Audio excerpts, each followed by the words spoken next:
really envisioned that my authentic role is to take you from that level where Goggins brought you up to. Maybe he brings you up, maybe he wounds your pride a little bit so that you can go up into the courage zone, have enough courage to do what you need to do to be your best self. Yeah. I'm going to take you from that and I'm going to bring you up to closer to the ineffable state.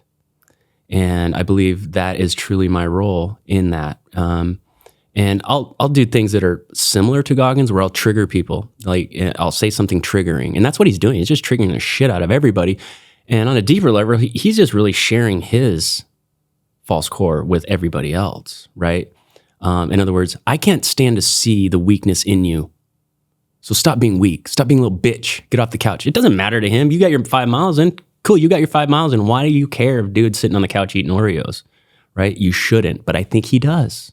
And it may or may not be coming from a place of love. I'm not here to say, everybody, you know how branding and marketing works. Mm-hmm. It's not always authentic. Mm-hmm. So I would say my role in that, when I do trigger somebody in my content, more often than not, I'm letting them know, hey, I triggered you, but I love you. And I want to see the best in you more than you could possibly imagine and realize. And I don't even know you, bro. I don't even know you. And that's unconditional love, is it not? So I would say, to answer your question, getting them to the hero archetype in their own damn life. Getting them to the hero. Because right now, David Goggins is their hero. And maybe someday a guy like me will be their hero. In no way, shape, or form is that where you're going to land for you to be your authentic self. Because someday you will need no heroes. You'll get your gold back from me. You'll get your gold back from JoshTrent. You'll get your gold back from David Goggins because you loan your gold to David Goggins. Say, I can't be trusted with this gold. Can you hold on to my gold and polish it? And I'll look at all your Instagram and I'll watch you jogging at 4 a.m. in the rain every day. Mm-hmm. And then eventually you'll get me to a state and maybe I'll lose 20 pounds and I'll feel better about myself. And then I realize I'm just getting abused by this guy I'm following. Who's this Jerry guy? Sure. There's a neat podcast. I like this podcast clip. Man, this Josh guy's pretty real. He's funny. Yeah. This feels better. This actually feels better in my gut when I watch it. Man, I used to listen to Esther Hicks, Abraham Hicks. Yes. In the shower. And I was like so resonating with that content. And then one day I was like, all right, I'm complete. I'm good now. Yeah. And I think we all go through this where we absorb content, we absorb message, we get downloads from people that help us where we are on the journey, which actually flashes us back to the very beginning of this podcast, right? Mm-hmm. Where it was like, hey, can we be honest about where we are? That was one of the core components that we talked about. Yeah. Being honest about where we are is also being honest about what lessons from what mentors don't resonate anymore. Correct. And not just keeping them in your fold just because they've always been there.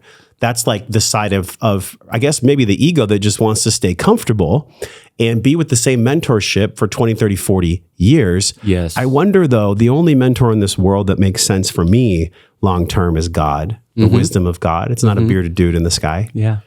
I learn about it from many different people. Yeah. Right. But that's my go-to because I experience God when I hold my son, when I hold my daughter, when I have a good meal with friends, when I make love to Carrie Michelle, when we are in nature.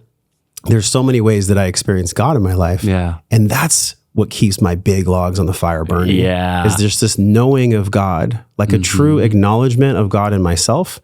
And also knowing God because I feel it in me and I feel it around me. Like it makes me feel happy just to talk about it right now. Give me chills, man. It's not pie in the sky. It's not us sitting around a fire singing Kumbaya. And maybe it could be, and that'd be fucking fun too. Right. But God is something that you have to earn a relationship with. God can't be downloaded in a PDF.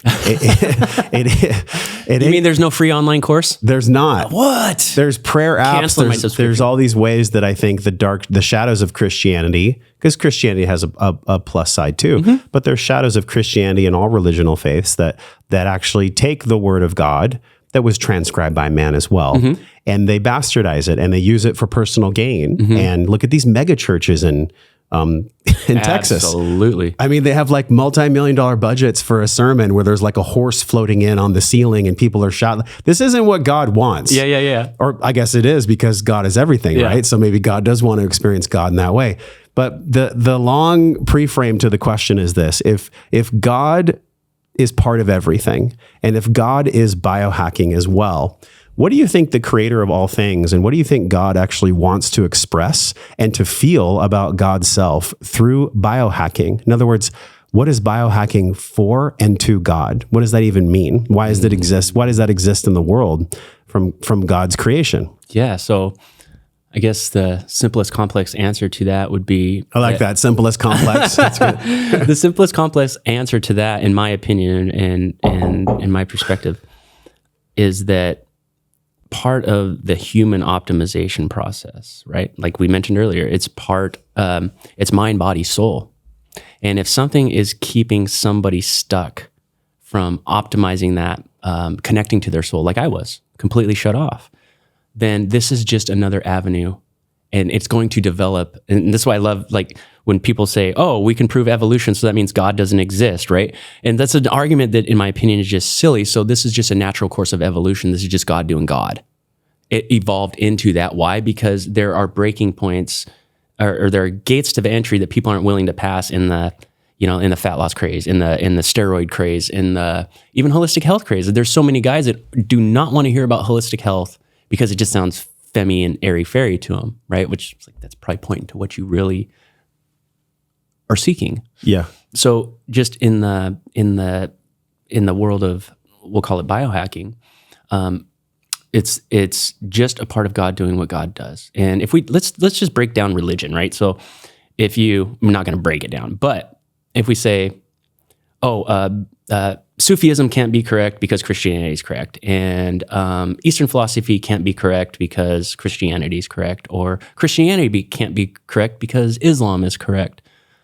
It's like, well, if God is omnipotent, and the only thing, in my opinion, we can't say for sure what God is. We can all have an opinion, and we can all have a belief and inner knowing that we really know is true for us. I would say one thing we can objectively say is the only thing God isn't is separate. And if God is going to get through to God's creation of manifesting consciousness, so God can experience what it's like to be conscious, God-godding, what's that like? Well, I believe it was like a Hopi, and fact check me on this. Do you have a Jamie? Jamie, fact check me. I believe it was a Hopi legend that said, the Creator met with these divine souls, and he sent one to the north, one to the east, one to the west, and one to the south. And in the west they created Christianity, in the east they created all these mystical religions and their belief systems. But at the end of the day, could God possibly care what you call God? Right? So one might say, follow the Tao. The other one might say, follow Christ. Another might say, live the Dharma.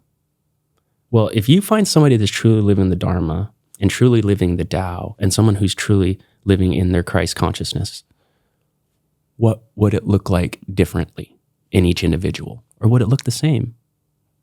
Are they guided by the same entity, the same spirit, the same energy? I would say, yes, they are. So God sent one entity to the north, and that entity created Pilates.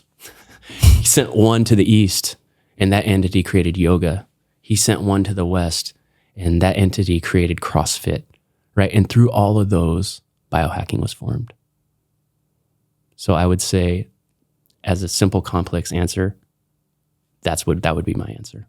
Yeah, I like the simple, complex. The one part that I was noticing in myself when you're describing that was that I fell into this fitness craze where I was getting this almost dreaminess about having a six pack in my 20s because I was 280 pounds in my life. I was a very big, you were heavy as well. What was your heaviest? I got up to 230. 230. Okay. Yeah. So probably similar composition, right? You used to be 230. Taller. Yeah. I was 6 foot, 280 pounds in high school. I was a big dude. Yeah. And I had this dream of wanting to be loved by myself. I can look at it now with clarity, but back then I didn't know. I had this dream of wanting to be loved by myself and wanting to be loved by a woman. And I noticed that, and more power to them because the feminine's always calling us forward. When I was in my teens and 20s and 280 pounds, wasn't getting much love from the ladies, right? Weird how that works. Yeah, that wasn't happening. So when I lost all the weight from honestly starving myself and doing the best I could at that time with the level of consciousness that I had, I developed this dark hook in my psyche where I thought, okay, if I can have a 6-pack and if I can be a personal trainer and if I can shine light on other people, well, then I can just keep that dark part of myself dark. Yeah. And I see this all the time, man. And I promise I'll get to a question. No, it's fine. You talk, man. I love it. So and this is, I don't care if it's holistic health, yoga, massage, personal training and fitness industry. I see this the most though. It's the wounded healer shining light on others so they don't have to see the darkness of their own wounds. Because when I hold a flashlight and I shine it at everybody else, well, guess what? I don't have to look right here. I don't have to look at the darkness. I actually want to change that flashlight to a lantern. Yes. Because when I hold the lantern out, the lantern shines on me and it shines on you. Yes. So I'd much rather be a lantern than a flashlight. Right. And back then I was literally shining a flashlight because inside of me, there was so much self-hatred. There was so much lack of love for Josh and just and not even an understanding about what love was. And I've been learning since that day in many different ways. But the answer to all of this stuff, and it sounds reductionistic, but I want y'all to just sit with me for a second. The answer to all of this, all of it, is self-love and giving that love to other people. That's actually everything. Yes. Now, I know that that's very simple for me to describe, but simple don't mean it's easy. This ain't some like foot pedal that we can click and all of a sudden I love myself and Jerry loves himself and we all love ourselves. Love doesn't work that way. Love is a spiral. Yeah. Love is always going contraction and expansion, right? So, so the reason I'm sharing this is because, man, it's so important for us to actually commit to the journey of loving ourselves for real, not just some thing that we say, not intellectualizing like you described earlier, but a real journey to coming back home to who you actually are. Yes. And I think that's at the core of biohacking. Oh, it's mirrors that like from red lights and bands and trackers and quantified self and supplements that point us that way. But it's almost like bumper cars. You know, we're eventually going to finish the race, right? Yeah. And I'd like to say that part of finishing the race and having fun is actually bumping into stuff every once in a while, but not spending the whole time being so off course that we constantly have to have these life events filled with trauma and drama. I'm sure you felt these people where they're so disconnected from the story I'm telling, Jerry, that they don't even know what it's like to have life that goes more than a couple days without drama or rage or anger. Yeah. They're just, it's not that they're off course. It's just that they're misaligned and they're bumping into themselves all the time. And at the core of this, dude, and I want to jam with you on this right now, there is self-love. Because I can't love my children. I can't love my business. I can't love this audience. I can't love you unless I love me. Absolutely. That's the start of it all. Who's doing the loving? It's so fucking liberating to say that out loud because like you just said, and maybe that's where you start, who's loving anyways? Yes. Don't go anywhere. Click the link on this screen. If you love that clip that you just watched, you're going to absolutely love this full-length video. You just have to tap the little icon on the screen. While you're at it, subscribe.